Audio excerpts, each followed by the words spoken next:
relationship that I was in the process of ending. I didn't want my life to change. I didn't want my freedoms limited.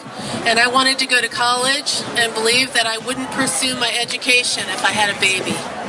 I thought that I would be much better off and happier if I terminated the pregnancy. There was an older woman I worked with who told me how to go about getting the abortion. No one told me that I would regret this decision. Within a day, I had an appointment to have the abortion. At the clinic, I wasn't given any counseling whatsoever.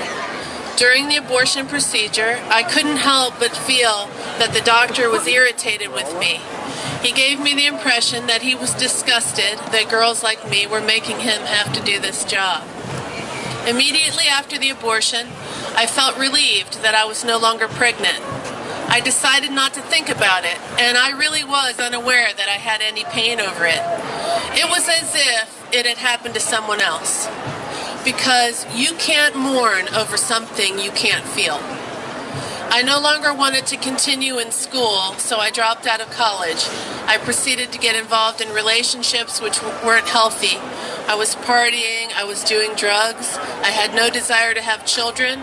But if you would have asked me if abortion was the cause, I know I wouldn't have been able to tell you that.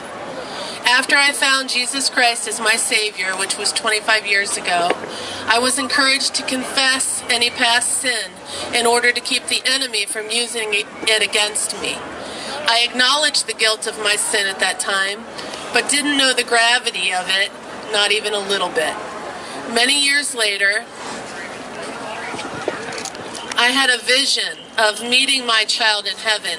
And when I saw him, I knew who he was immediately. I saw his whole personality, his potential, his impact on others in his life. And I saw that I was responsible for taking all of that away. God met me in that grief. He absolved me, he comforted me, and restored me. This revelation was a gift because you can't mourn over something you can't feel. Several years after that, I had another revelation.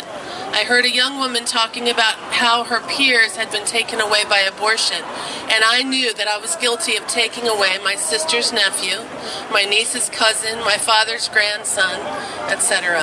And that brought a new sense of the impact of what I had done. God again met me in that grief. He absolved me, he comforted me, he restored me. This revelation was a gift because you can't mourn over something you can't feel. In 2009, I attended a Rachel's Vineyard retreat. I wanted to make sure that I could confidently refer other women there.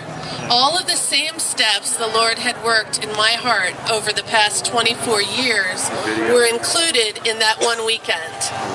It was a place where women could get in touch with the emotional pain they've been disconnected from.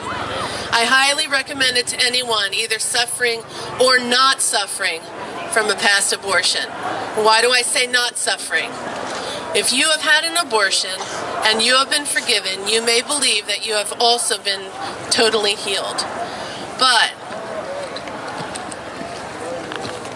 if you have never felt the pain and grief associated with that day, that is possible. You can go through life thinking you're okay.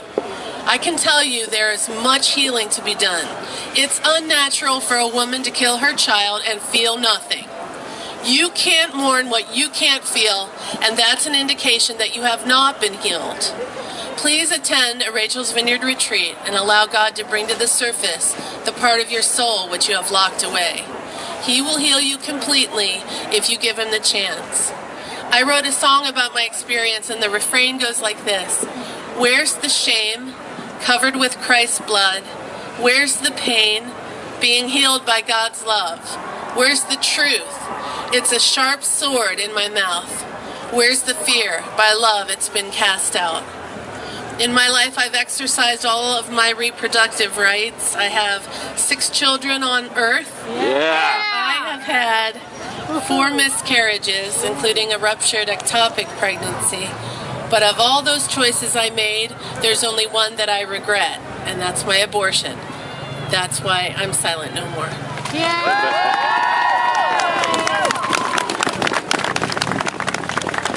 He's like Let's go.